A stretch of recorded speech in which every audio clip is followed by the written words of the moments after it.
So, greetings one and all. Let's see, what are we going to do today? All right, I will just give you the preamble, and then I'll see if I can come up with something slightly different. So, many of you have been meditating for quite some time, so you've got a fairly good feel for the practice. So maybe there's something I can focus on, especially on the experiential level. So naturally, many of you are aware that meditation is very much it's like a feely practice.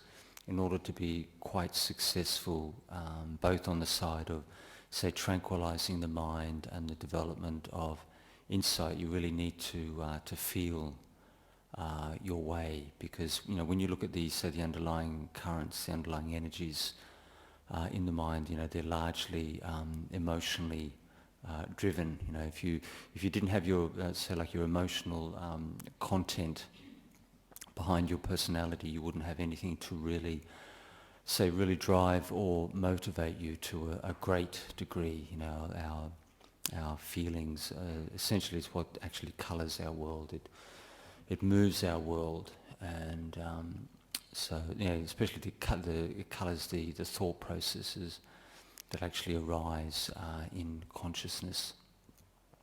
So we have to pay quite a bit of attention to this, because with our emotional mindset actually driving our thought processes, essentially the thinking process for most of it's essentially, especially for meditation practice, it's going to obstruct us to a small or large degree.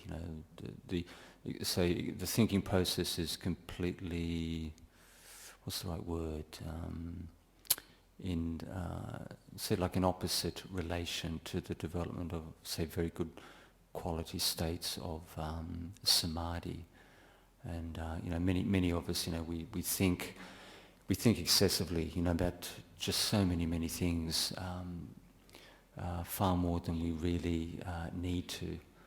And we want to sort of try to develop a kind of mindset where we can think when it's necessary, and then as soon as our duties, responsibilities are taken care of, that the mind will go to a state of rest.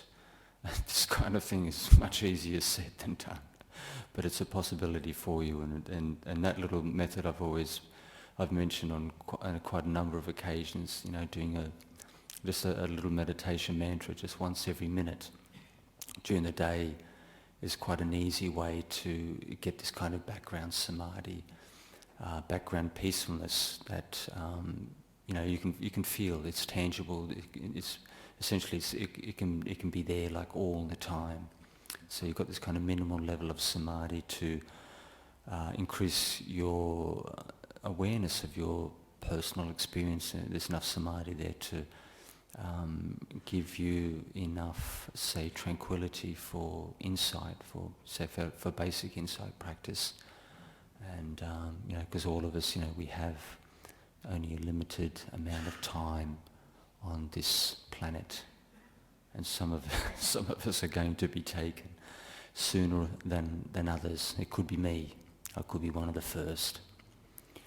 So it's just a matter of using, without being too flippant, just using time wisely and skillfully. I mean, some of us could have like genuine disease processes, because I visit nursing homes and hospitals on a regular basis, and working in the hospital system previously, I'm just well aware just how fragile this physical body is. And many of you may be quite committed meditators. You take this practice quite seriously, even though you're very busy. You may be working full time. You have partners and possibly children as well, and duties, responsibilities. So you may want to essentially apply as much energy as you can into the practice, but you have things, you have so like people, you have work, you have this and that, drawing on your time and energy. That's just it's just a very, very simple, easy way to actually maximize the strength of your practice. Because this kind of thing, you can just do it all day and half the night. You can work, you can function at work. Your memory won't be impaired, your peripheral awareness will not be impaired, but there's enough samadhi there for investigation, for developing awareness. And if I was a lay practitioner, that's what I would do. You can function and move in the world, but you've just got this constant state of meditation operating in the background. And you do this kind of practice like over 12 months. It could be worth like at least several years of just a standard approach. Maybe just a standard sit each day, which some people only have time even for that. They may only have time for like possibly even 5-10 minutes. It's just an easy way to accelerate your personal results.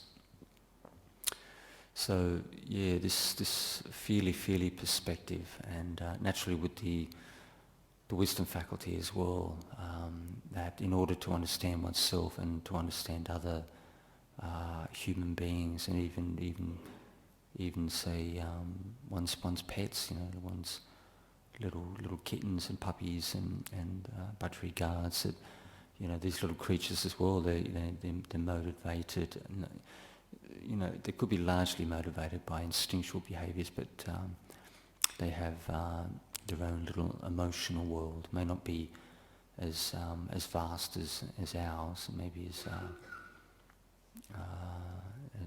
maybe not as full as ours, but they have their own little perspective on life.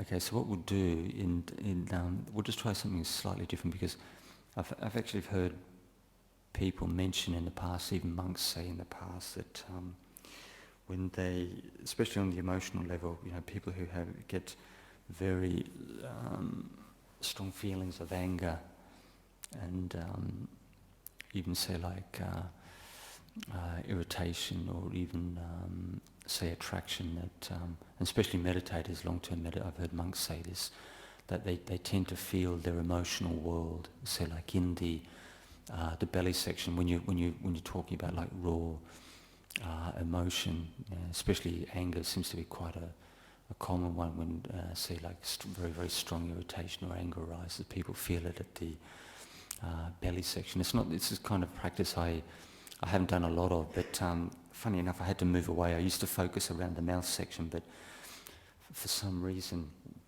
I just get too much tension in the face, even though it's below. It's a little bit further down.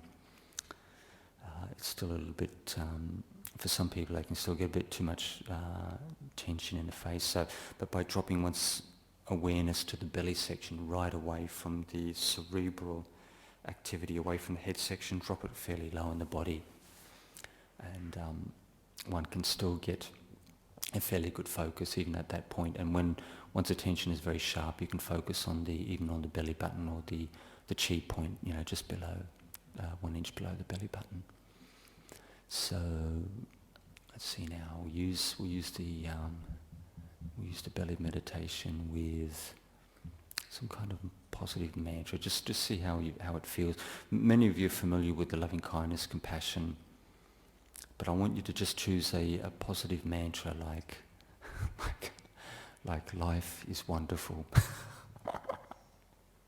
or it could be something like my children are beautiful, or my partner is beautiful, or it could be like the Dhamma is incredible. So you can just think of some positive formulation, but try not to make it sort of ego-based, where it stimulates excessive, it strengthens the personality. Try not to use words like, say like the word I, like I am happy or I am blissful. I've done that one before, and it seems to, funny enough, it increases the strength of the ego, and that can actually be an obstruction. So try to use any kind of positive formulation without the the word I in the formulation. Just a nice, simple, positive mantra. And just break it up into, say, 2 or 3 syllables, divisions. And so follow, just drop your attention, maybe we'll just for 5 minutes, right? We'll just focus on the sensation of the tummy, and as you breathe in and out, just very gently just watch the rise and fall of the abdomen, the actual expansion and contraction of the abdomen and the muscles at that point. So just with the preliminary instruction, just get yourself in a nice, comfortable posture with the back straight and head upright but comfortable, nothing tight around the waist, around the throat or the wrists. Make sure you can breathe like fully into the chest. And just as we breathe into the belly, just do so in a very relaxed way. Don't try to control the belly at all. Just be a passive observer, watching the rise and the fall of the abdomen for the next 5 minutes.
So we'll just bring in a positive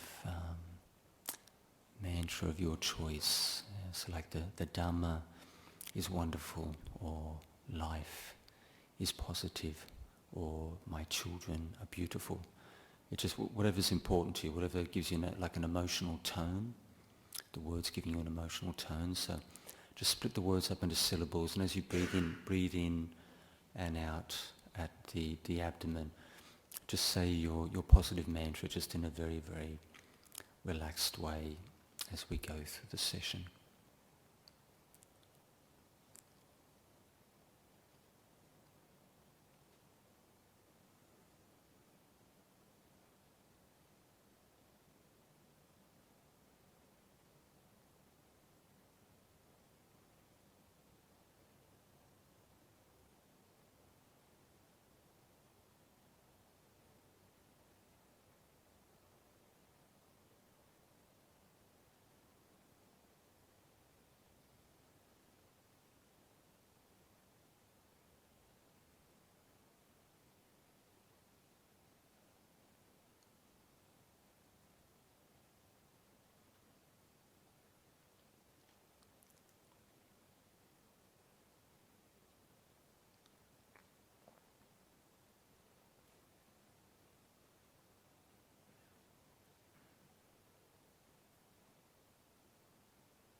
As you breathe into the abdomen, just try to relax and soften the belly as much as possible.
Just see if your positive mantra actually induces some peacefulness, some tranquility in the mind.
anyone feels a bit sleepy or dozy, just try to take full breaths, just very relaxed full breaths into the belly section.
So if you find the abdominal breathing a little bit hard to follow, just try to focus on the feeling. If it's not clear, just drop the mantra and just focus on the feeling of the abdomen as it rises and falls.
So if you find that you're not settling down very quickly, just go straight over to the investigation, the wisdom practice, and just stop and see what you're actually thinking of, what those thoughts and feelings are connected with.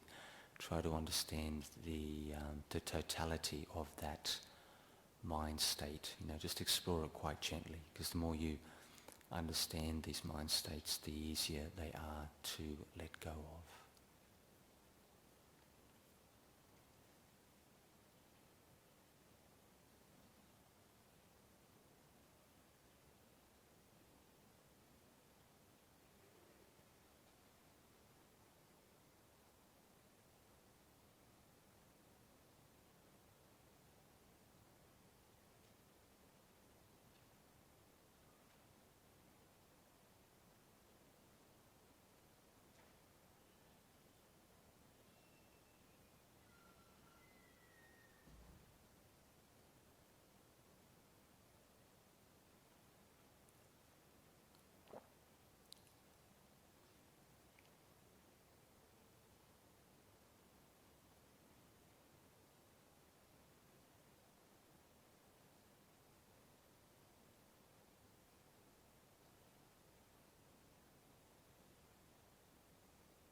So we're coming towards the end of the meditation, so just reflect back and see what works for you, what induces the tranquility and insight.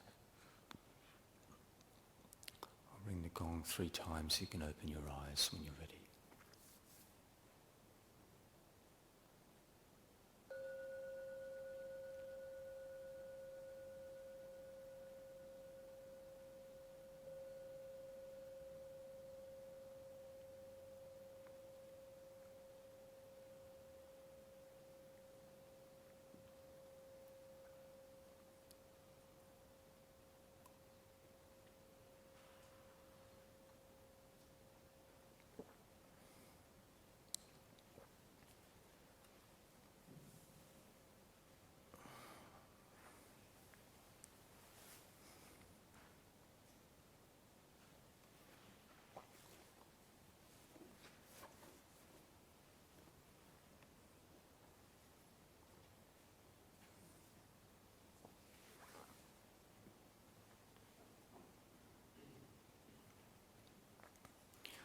Has anybody got any questions on the meditation at all? No? Yes? Christine? Thank you. Thank you.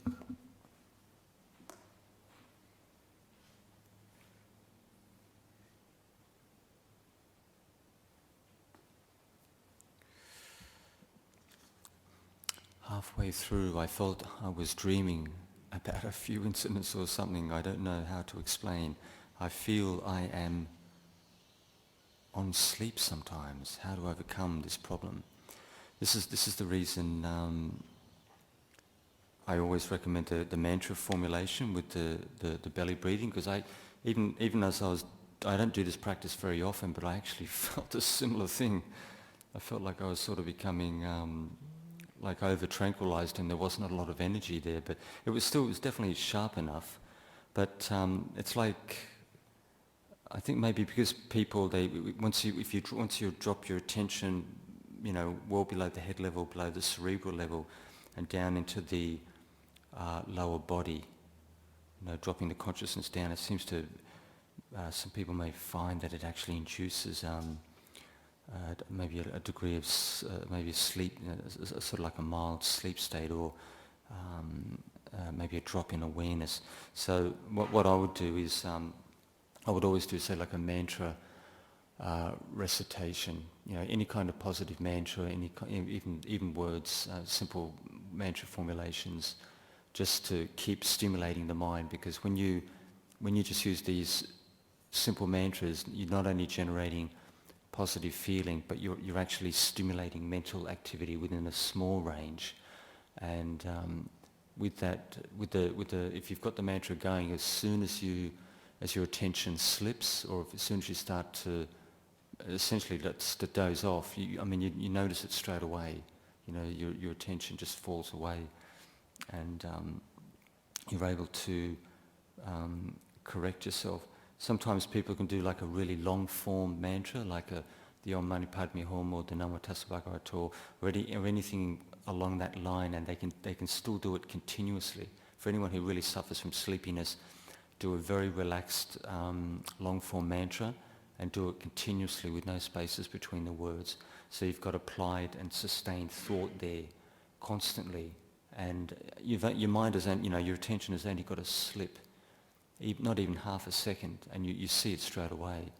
And you can focus on any part of the body. If some people find that focusing on the belly just makes them sleepy almost every time, they might want to go possibly even to the middle of the chest, or even at the level of the throat or the full face. Might increase your awareness. Some people, they don't necessarily find it easy to focus on the nose. Maybe I found focusing around the mouth section quite good, but for some reason I still kept getting too much tension in the face.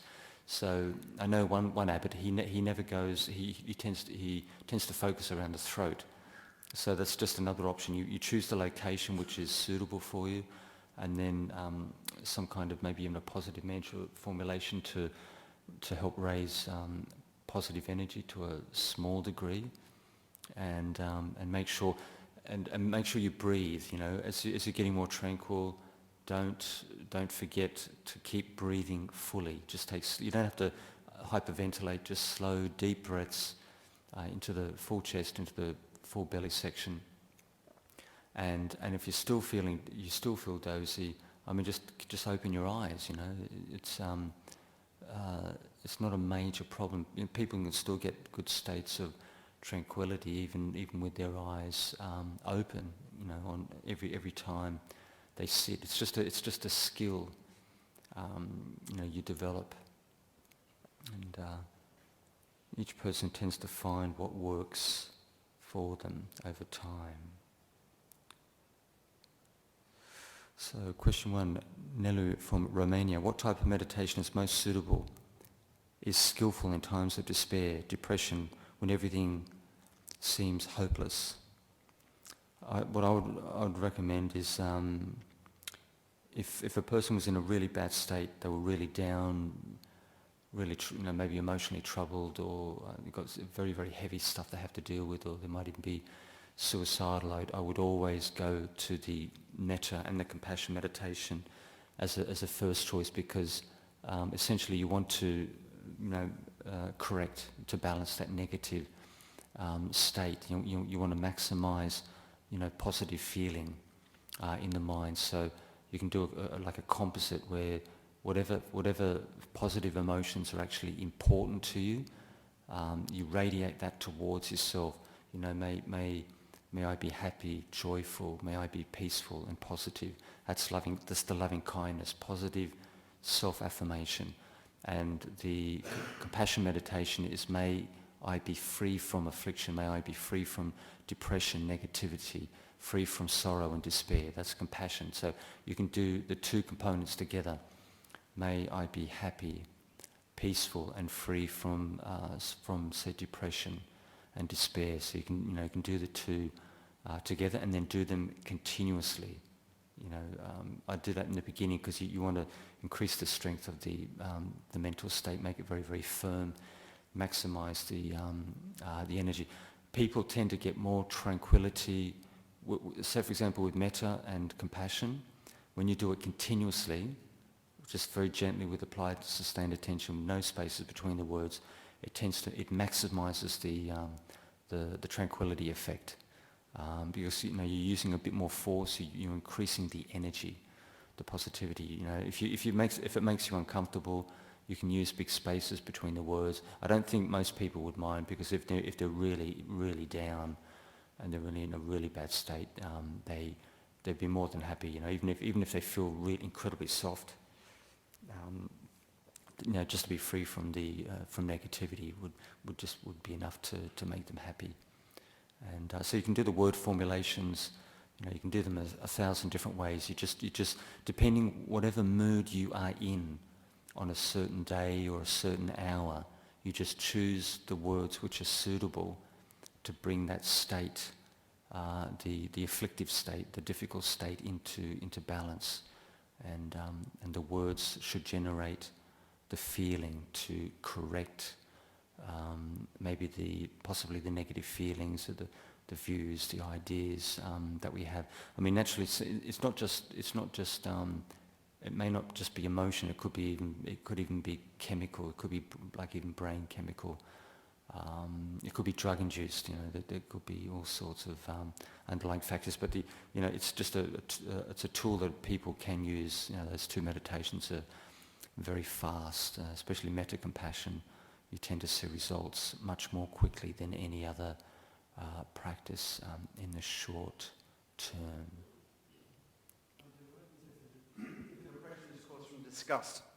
What happens if the depression is caused from disgust? In other words, I really just want to feel better. You really, okay. And I feel down and I feel like killing myself or something like that. And I just want to feel better. I just want to get away from this, And then you say, well, send my love to myself and be kind to myself and all this stuff. And I'm really up for that. Yep, I want to be in the positive space. I want to get as far away from the negative as possible. Sometimes you can actually get a splitting that occurs where you just want to get off as far, and some of the words that you say to yourself is, be positive, be positive, be positive, or send loving kindness to myself. And part of me wants to really believe all that and go to that place. But then there's like this ball and chain that's you carry around with you, which is this disgust that you can't do it. You can't do it, and then you feel despising of yourself and turning on yourself when you do that. So, I mean, I think that, you know, your advice there is good in some ways, but you know, the other thing that Ajahn Brahm talks about is the door of my heart is open to every part of me. Like sorry, the what? The door of my heart is open to every part of me. It's embracing the negative. Yeah, and you know, so often we meditate to get away from the bad stuff in life.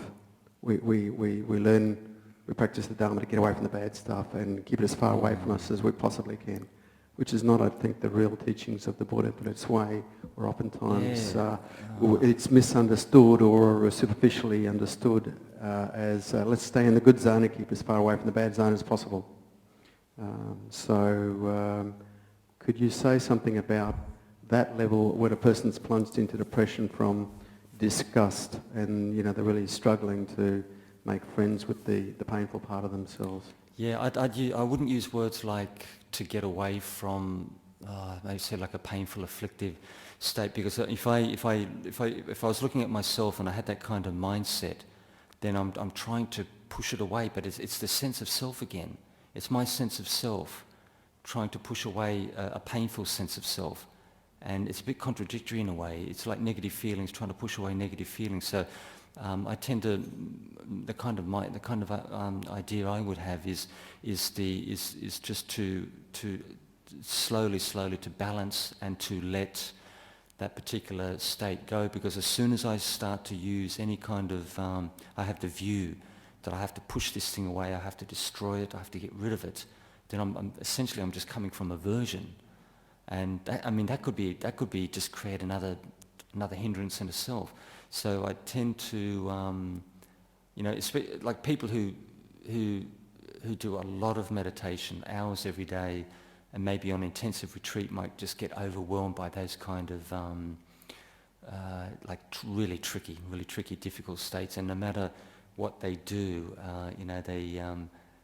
they might get it on a regular basis. But if that was happening to me, I'd go straight to the feeling. I will try to correct the feeling, correct and balance the feeling. Because especially the underlying defilements in the mind, it's incredibly tricky. They can essentially get you from every possible perspective. And when you're working with your mind and these karmic energies, these underlying feelings, very, very tricky emotions and feelings, that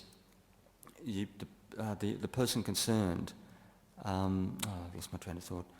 The person concerned, that business where the mind in itself on a deeper level, it tries to oppose you, it tries to block you. It's like those difficult emotions, they're still part of yourself which want to survive. You hear this thing with some of the senior forest teachers about, you've got to, the defilements essentially are what is holding you in samsara, within the process of karma and rebirth. And they have a very high survival perspective. You can get particular moods or feelings or a mind state, and it's quite difficult to work with, and it could take you there's some people it could take them a full 12 months to get a handle on it, because it could be say for example a person is just say for example they're suicidal, but the parents, they've had a good childhood, the parents are good, they've got all the opportunities in the world, but this person, they don't want to live. They want to take their life, and the psychologist, or the person who's consulting with them, the person's got everything going for them, but they want to kill themselves, and so you see that underlying mind state, those underlying energies, even though the external environment is very conducive, it's like part of the person wants to destroy them. Part of their personality wants to destroy them. So I never ever underestimate what the form that it can take. So, but I don't get overly complicated on the, especially with psychology and stuff like that. I go straight to the feeling, go right to the core, the heart of the matter, and then work on it at that point. Because thinking and proliferation is endless. Go straight to the feeling and just try to balance, correct the feeling, and relax it, soften it. Whatever you feel on the personal level is actually effective for you. There could be half a dozen different methods just to approach this particular state and essentially to sort of slowly wear it down over time. Eddie?